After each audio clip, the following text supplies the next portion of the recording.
Welcome to Gold Derby. It's another Gold Derby Editors Emmy slugfest, and we're here to talk about the limited series and movie categories, what we think will be nominated, what maybe should be nominated.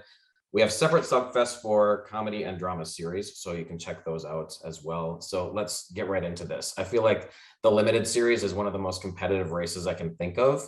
I think if you look at our odds, you could probably take the top six, and if they were the nominees, not be surprised. And I think you could look maybe at 7 through 12. And if they were the nominees, maybe no one would blink an eye, or maybe one eye.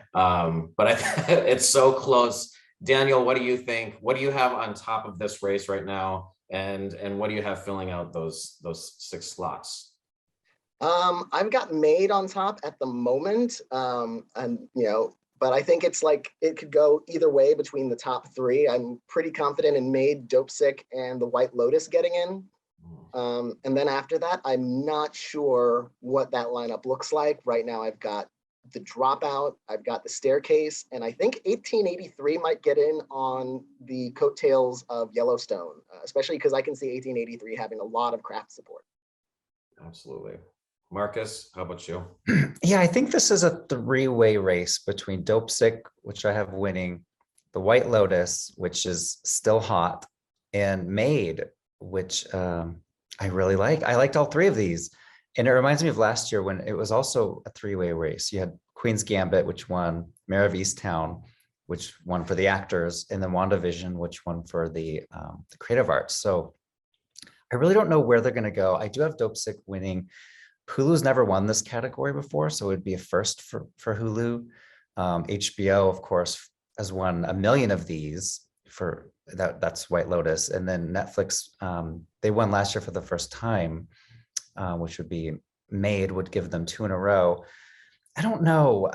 I'm just going to stick with Dopesick right now. It's from Danny Strong. He won 2 Emmys for Game Change exactly 10 years ago. So he could win another one, a decade later. My other nominees are The Dropout, Under the Banner of Heaven, and The Staircase. It's tough category. I have Dopesick right now also, and then I have Maid in second, White Lotus in third, The Dropout in fourth, Under the Banner of Heaven in fifth, and I have Gaslit in sixth, just because there's so much power, or star power in Julia Roberts and Sean Penn. It's a very interesting story about Watergate that could cater to the demographic of voters in a certain way, and also the relevancy of the Trump administration. It's interesting about Hulu and Dopesick. Hulu is really stacked because they have Dopesick, they have The Dropout, they have Under the Banner of Heaven. I mean, it's FX on Hulu, and then Pam and Tommy is another strong contender for them. So I'll be curious to know what direction their campaign goes if they have all these. They could have 4 nominees in this category. Yeah, and I think we're underestimating in our odds Pam and Tommy. I feel like it's 100 to 1 in our odds, but I feel like that's 7th, 8th, or 9th in actuality. I can see a lot of voters having watched it. I think Lily James has a good shot, as we'll discuss later when we talk about Best Actress. But yeah, I don't have it in my 6, but I will not be surprised to see it make it. Yeah, and Station 11 is doing really well in the odds. We Crashed has a lot of support. The Offer on Paramount, so it's definitely not a slam dunk. There could be a lot of surprises when these nominations come out on Emmy. Even yes. Moon Knight, considering how well WandaVision did last year, we could see Moon Knight surprise for 20 nominations. And don't underestimate that, but you never know. And don't underestimate impeachment. The last 2 American Crime Stories won. And impeachment was really, really good. I know the critics were kind of mean to it, but it was one of my favorite shows of 2021. So yeah, I don't know what to do. I'm just going to keep sticking with Dopesick until, maybe when the nominations come out, we'll see who they like. When you look at the acting categories, how many actors from Dopesick, how many from White Lotus, how many from Maid, and then I may switch based on that. Okay. So if we go over to TV movie, it's a little bit different. Marcus, what do you have right now for your top 5, and why do you have the winner you have right now? I do kind of copy the odds on this one. I'm not gonna lie. I have the Survivor winning, and then the Fallout, and then Zoe's Extraordinary Christmas, and then Ray Donovan, the movie. Are we really gonna get two movies of ended TV shows nominated here? I mean, I know Deadwood did it a few years ago, but it seems weird to have two. And then rounding up my category, I have Chip and Dale. I cannot believe I'm predicting Chip and Dale Rescue Rangers, but it was actually really good. If you watch it, it's on Disney Plus. It was funny. It was very creative the way they did it. I mean, the characters are actually actors playing the parts of Chip and Dale, and I don't know if it'll get in. It's a children's cartoon, so we'll see. But yeah, I have the Survivor winning, and usually in these categories we don't see any other nominations for TV movies, like no actors, no writing, no directing, no below the line. But in this case, we could see the Survivor himself, Ben Foster, getting nominated. So that's part of the reason I have it winning. How about you, Daniel? I've got the Survivor winning almost by default. I feel like it's probably the best known here, and it's acclaimed, and it has that lead performance by Ben Foster that could be nominated. I've got that in the Fallout. Those are the only two I'm really confident make it the five, because it just, these days, long form programming is skewed so much towards limited series and away from TV movie that I'm not sure what is going to have a lot of passion here. So I'm going with shows that I think the Emmy voters are familiar with, which is The Waltons, Homecoming, and Ray Donovan, the movie.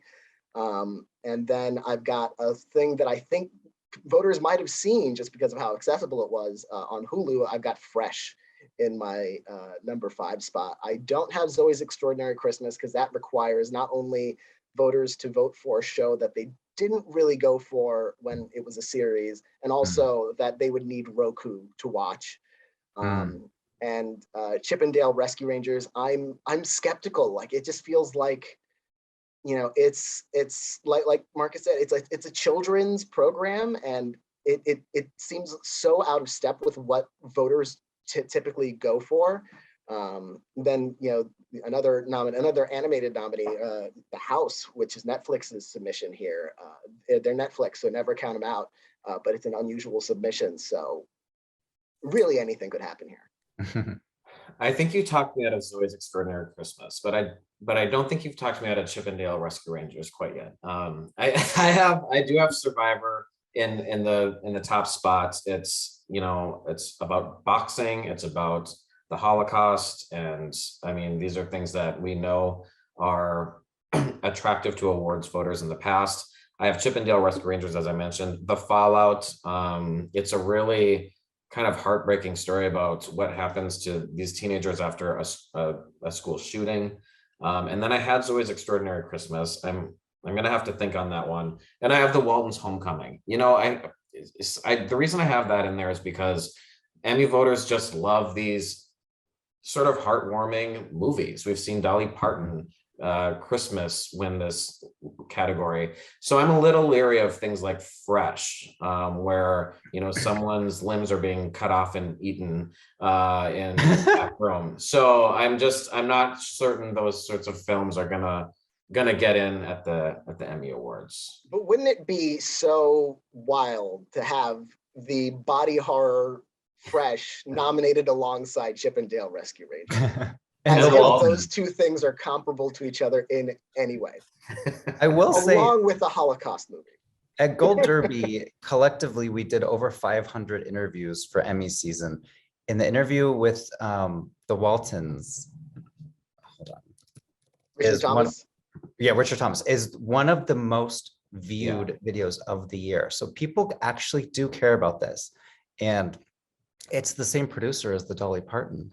So, no, I think the problem with it is it was on CW, I believe, and it's not easy to just go watch. Like I wanted to go back and watch it. It's not something that's just like easily streaming on Hulu or Netflix. So it may have a little bit more of an issue being watched than some of these others on HBO or Netflix and Hulu. So we just talked about TV movie more than the Emmys even consider this category. And Ray Donovan, I agree with Marcus. It's like, come on, like let's move on from the TV shows. So I think if Ray Donovan the movie gets in, I love Ray Donovan, I really do, but I think it's just means that the TV movie category is struggling. So if we move on to movie limited actress, now this is intense, another one. So Daniel, what do you have here as your top 6, and who do you have in front? I've got Margaret Qualley winning for Maid. I think it's the stronger contender for best limited series, but I think it could go either way between her and Amanda Seyfried for The Dropout. I really think those two feel secure, and then everyone else is kind of fighting for nominations, which is not to say that no one else can win, but no one else I don't feel like is as strong like a lock for a nomination as those top two. So after that, I've got Jessica Chastain, Scenes from a Marriage, coming off of that Oscar win. Lily James, Pam and Tommy, one of the most transformative performances I've seen this past year. Claire Foy, A Very British Scandal, which I think has a shot at limited series as well, the nomination there. And Julia Garner for Inventing Anna. I think she'll get in on the coattails of just what a strong year she's having. I could see that being the sole nomination for Inventing Anna. Marcus, where are you at? Before I watched The Dropout, I wasn't sold on Amanda Seyfried, and then I watched it and I'm like, oh, she's winning. She makes you feel empathy for a villain, which is so hard to do. I have the other, the faker in, I have Julia Garner for Inventing Anna. She's probably going to get 2 nominations because of Ozark. Margaret Qualley for Maid, I could see her winning too. This is such a hard I hate this category. It's so hard to predict it. Claire Foy, I have her in for A Very British Scandal. I don't hear a lot of buzz about this, but she just won an Emmy for 2 minutes of screen time for The Crown. They clearly love her. For the First Lady, I have Michelle Pfeiffer and Viola Davis both getting in, which means I don't have Gillian Anderson. I could be wrong. It could be all 3 of them. It could be 1. It could be none. I really don't know what they're going to do with the First Lady. I don't have Sarah Paulson for playing Linda Tripp, which is crazy to me. When I watched that, I said, oh, Sarah Paulson could win. And now I don't even have her nominated. So I don't know. I have Amanda Seyfried in first right now. Yeah, I think Amanda Seyfried will probably win as well. So I have her. I still have Renee Zellweger. It's a transformative performance. The billboards are now across Hollywood. I've been seeing them. So there is a campaign out there for her. And I just think it's such a twisted role, and she's an Oscar winner. So I think she has a really good shot at being nominated. And then I have Julia Garner for Inventing Anna, Margaret Qualley for Maid. It's such my concern for Margaret not being nominated, but for winning is maybe that she just doesn't have the star power that's loaded into this category, but maybe that'll help her if there's some splitting. Margaret, breaking news, I just changed my prediction in this category. I swapped out Claire Foy for Toni Collette because I'm very fickle.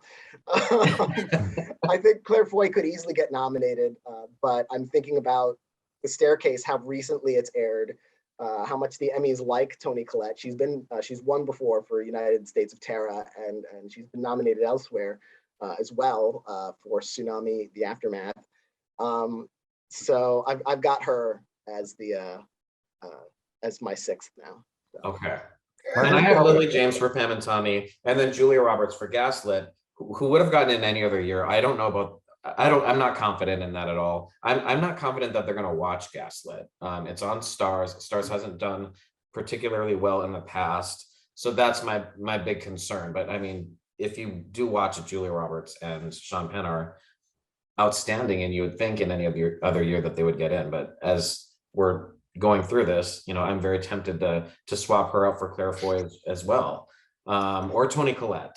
So. Or Anne Hathaway, and we crashed. Mm-hmm. There's so many Oscar winners in this category. It's insane. Olivia Colman in Landscapers. No one even mentioned her. And Sarah Paulson, as Marcus said, I thought for sure she would be in my predictions earlier. Jenna Ortega in The Fallout was great.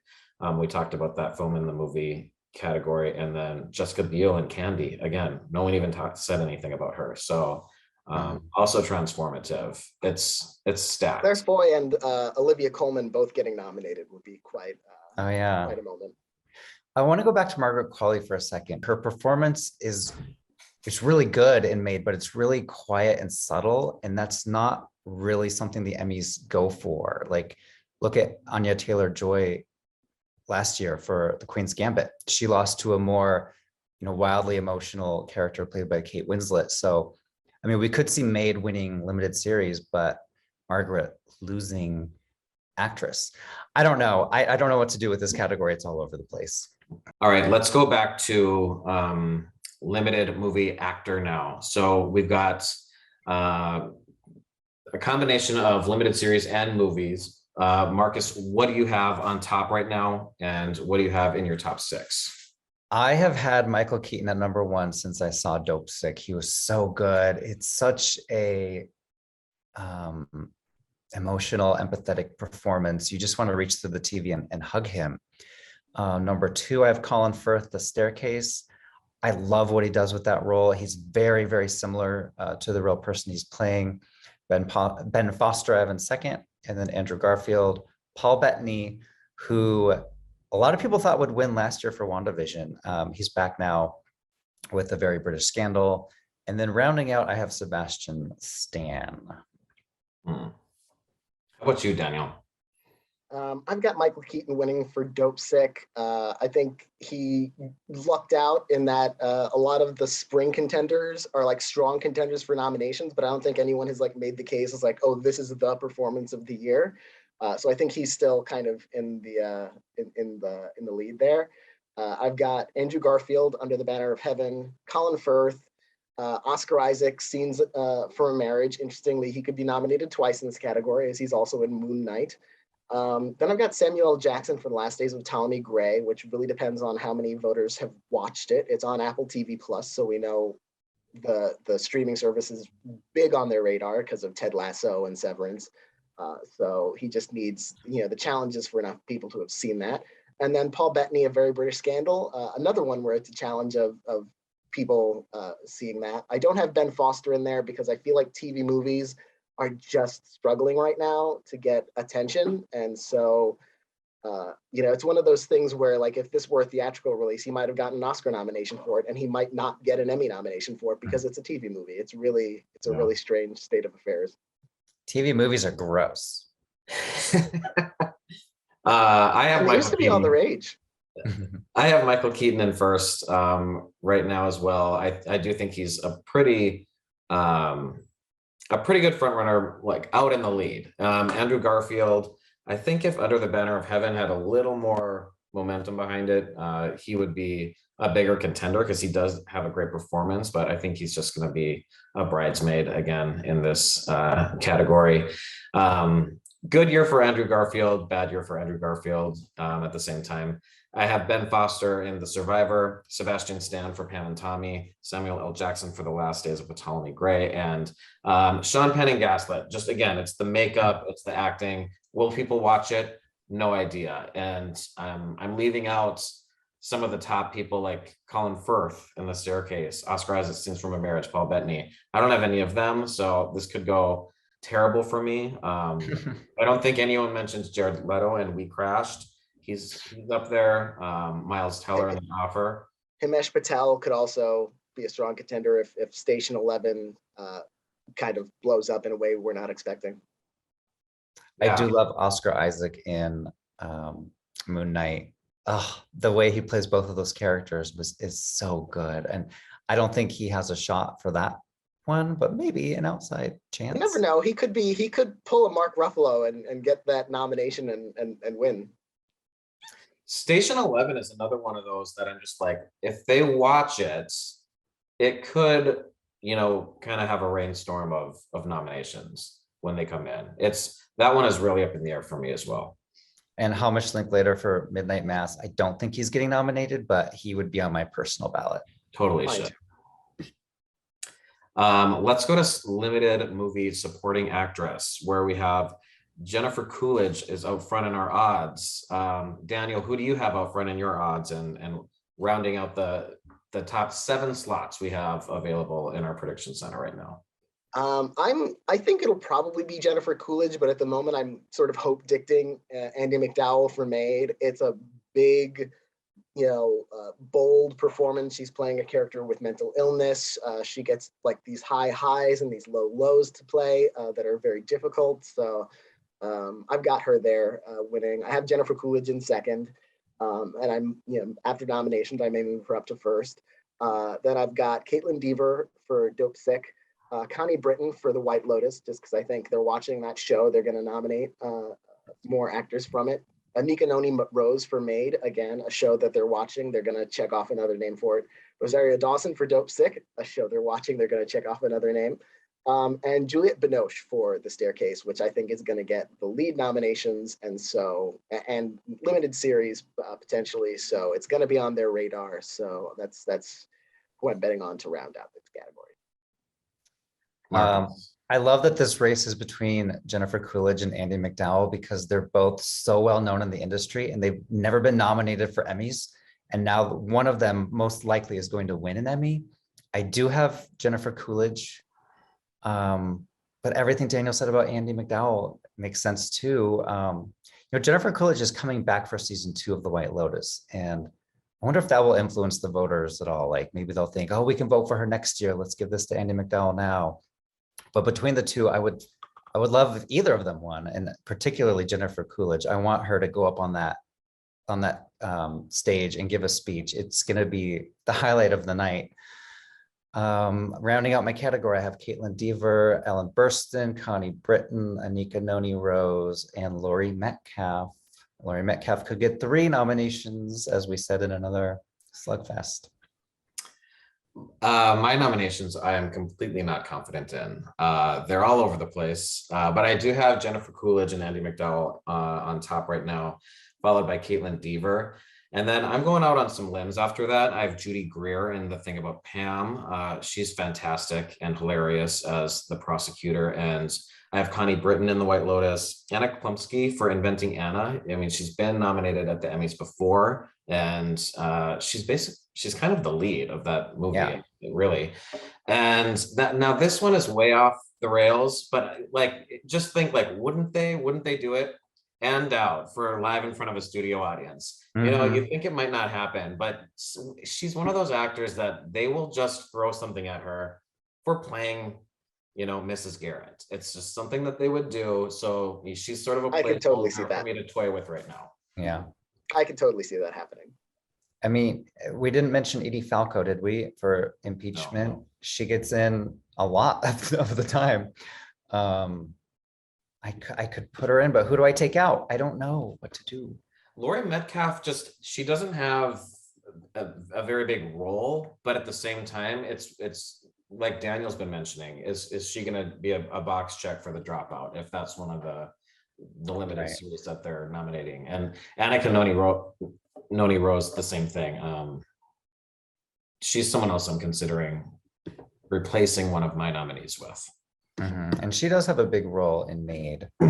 Yeah. It requires voters sticking around because her role increases as the show progresses. Like you have to get to episode 3 or 4 to get to the meat of where that character starts really rising.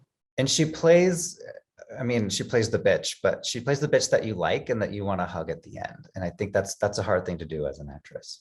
Yeah. Okay. Movie limited supporting actor. Murray Bartlett is out front for White Lotus. This category is very interesting as well. I think this could go 1,000 different ways. Daniel, who do you have out front? I've got Murray Bartlett out front. This is a real tricky one. I think this category can go about a dozen different ways, depending on what the voters are watching and what they're really responding to. So I've got Nick Robinson in second place for Maid. And then I've got a bunch of box checks for shows that we've talked about and for actors who I think they'll go for. So I've got Peter Sarsgaard in Dopesick in third, Naveen Andrews for The Dropout in fourth, William H. Macy in The Dropout in fifth. They love William H. Macy. Then I've got Steve Zahn for The White Lotus, another White Lotus nominee, and they might love that show. We're predicting it in a lot of other places. And then Michael Stuhlberg for Dopesick. So I've got 2 Dopesicks, 2 White Lotuses, 2 dropouts, and Nick Robinson for Maid. What about you, Marcus? This is a category where I think we all know who's winning. I think it's Murray Bartlett. But the question is like, who will be the other nominees? And I have 2 Dopesicks, Peter Skarsgård and Michael Stuhlberg. I have 2 dropouts, Naveen Andrews and William H. Macy. This would be Naveen's first nomination since Lost season 1. He's so good in this limited series too. I have Nick Robinson in Maid. Yeah, I do think this is not a category that I'm reconsidering in terms of who will win. Murray has been the standout or the front runner, you could say, for since we opened the prediction center. Yeah, I have Murray up front as well. And I have Seth Rogen for Pam and Tommy, Peter Sarsgaard for Dopesick, Shea Wiggum for Gaslit. If they do watch that, I think he's a strong contender. Naveen Andrews for The Dropout, William H. Macy for The Dropout. And right now I have O.T. Figbenley for The First Lady. I think he is such a good Barack Obama. So I wouldn't be shocked by that. Nick Robinson, I would personally, vote for him to be a nominee at least, but he's so young, and I don't know the way that the Emmys work with actors. I don't know if he's someone that has,